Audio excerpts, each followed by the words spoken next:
Gelandang klub Liga Inggris siap bela timnas Indonesia. Keuntungan timnas Indonesia naturalisasi Jairo Riedewald. Shin Tae-yong dirumorkan merapat ke Cina.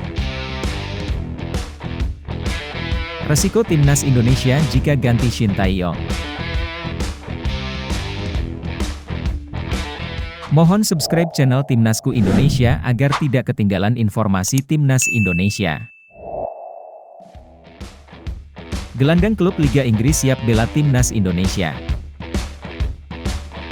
Gelandang andalan Crystal Palace, Jairo Riedewald, dikabarkan bersiap untuk membela Timnas Indonesia. Kabar ini telah menyebar luas di media sosial, dan Riedewald menyatakan kesiapannya untuk menjalani proses naturalisasi. Menurut aturan FIFA, Riedewald masih memenuhi syarat untuk membela skuad Garuda, mengingat ibunya memiliki darah Indonesia dan ayahnya merupakan keturunan dari Suriname. Jika berkas naturalisasi Jairo Riedewald berhasil diproses, ini akan menjadi kabar baik bagi Indonesia, menambah kekuatan dalam lini tengah timnas. Pemain berusia 27 tahun ini memiliki pengalaman yang cukup dalam atmosfer sepak bola Eropa. Karirnya dimulai ketika dia bergabung dengan Akademi Ajax pada tahun 2008, kemudian merangkak naik dari tim muda Ajax U17 hingga U19. Riedewald telah mencatatkan 93 pertandingan bersama tim senior Ajax, menunjukkan kematangan dan kualitas permainannya. Dengan bakat dan pengalamannya, kehadiran Jairo Riedewald di Timnas Indonesia dapat menjadi dorongan signifikan dalam upaya mencapai prestasi lebih tinggi di tingkat internasional. Keuntungan Timnas Indonesia naturalisasi Jairo Riedewald. Jairo Riedewald, nama yang tengah mencuat dalam wacana naturalisasi untuk bergabung dengan Timnas Indonesia. Sebagai pemain kelahiran Belanda dengan keturunan Suriname, Riedewald memegang peran krusial di lini tengah sebagai gelandang bertahan, posisi yang akrab dengan Mark Klok dari Persib Bandung yang juga sering bermain di posisi serupa di Timnas Indonesia. Apabila spekulasi naturalisasi ini terwujud, peluang Mark Klok untuk tampil bersama Timnas Indonesia mungkin akan terkikis. Namun, potensi kehadiran Jairo Riedewald membawa sejumlah keuntungan bagi skuad Garuda. Pertama, pengalaman bermain Riedewald di Liga Inggris dan Belanda, dengan perjalanan karirnya dari Ajax Amsterdam hingga saat ini bersama Crystal Palace, dapat memberikan dampak positif yang signifikan. Kedua, usia muda Riedewald yang baru menginjak 27 tahun memberikan peluang bagi Timnas Indonesia untuk memanfaatkannya dalam jangka panjang.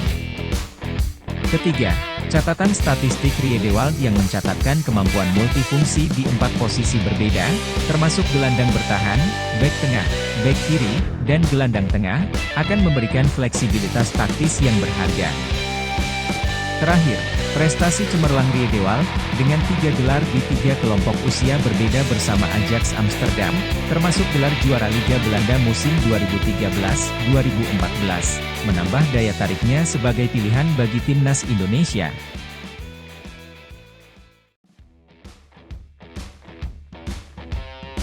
Shin Tae-yong dirumorkan merapat ke Cina. Rumor terkait pemecatan Alexander Jankovic sebagai pelatih Timnas Cina telah mencuat. Jankovic, pelatih asal Serbia, diyakini akan dipecat setelah kegagalan di Piala Asia 2023. Sejumlah nama telah dikaitkan dengan posisi pelatih di Cina, dan yang paling baru adalah Shin Tae-yong. Pelatih Korea Selatan ini saat ini memimpin Timnas Indonesia, dan kontraknya di Indonesia akan berakhir pada Juni 2024. Masa depan Shin Tae-yong di Timnas Indonesia menjadi perbincangan hangat, terutama karena PSSI memiliki syarat tertentu agar pelatih berusia 53 tahun itu dapat melanjutkan kepemimpinannya di tim Garuda. Meski pernah mengungkapkan bahwa ia telah mendapat tawaran dari beberapa negara di luar Asia Tenggara, Shin Tae-yong berkomitmen untuk menghormati kontraknya, meskipun belum ada kepastian apakah akan melanjutkan atau tidak.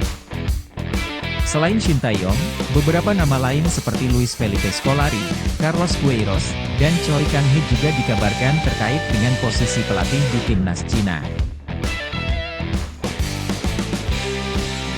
Resiko Timnas Indonesia jika ganti Shin Tae-yong. Pernyataan dari Shin Tae-yong kepada media Korea Selatan mengenai tawaran pelatihan dari negara-negara Asia lain menimbulkan dua pandangan yang menarik terkait masa depan timnas Indonesia. Pertama, banyak yang menganggap ini sebagai isyarat dari Shin kepada PSSI agar segera memperpanjang kontraknya. Seolah-olah, ini merupakan sikap tawar-menawar dari pelatih berusia 53 tahun tersebut, menegaskan bahwa kualitasnya masih diminati. Kedua, Shin juga berusaha membentuk opini publik bahwa ia memberikan prioritas tinggi untuk timnas Indonesia. Hal ini ditegaskan oleh Shin dengan menyatakan bahwa ia masih fokus pada jadwal timnas hingga bulan Juni mendatang. Shin telah memenuhi satu dari dua target yang ia tetapkan, yaitu membawa Indonesia menciptakan sejarah lolos dari babak grup Piala Asia 2023. Namun, target kedua untuk lolos ke fase gugur Piala Asia U23 2024 masih menjadi tanda tanya. Keberhasilan ini mungkin tidak sebermakna jika dibandingkan dengan potensi untuk mencapai Olimpiade 2024 di Paris. Dalam konteks target jangka panjang, kualifikasi Piala Dunia 2026 mungkin menjadi sasaran yang lebih realistis. Jika Indonesia berhasil melaju ke putaran ketiga kualifikasi, maka tiket Piala Asia 2027 akan menjadi miliknya. Secara periodik, menargetkan lolos babak grup Piala Asia U23 2024 mungkin merupakan pilihan yang lebih tepat. Terutama mengingat peluang Indonesia untuk melangkah ke fase kualifikasi Piala Dunia 2026 yang semakin sulit. Pertandingan melawan Vietnam pada bulan Maret nanti dianggap sebagai gambaran penting untuk menilai peluang Indonesia. Kemenangan dalam dua laga tersebut dapat membuka peluang besar untuk melanjutkan perjalanan di kancah sepak bola internasional.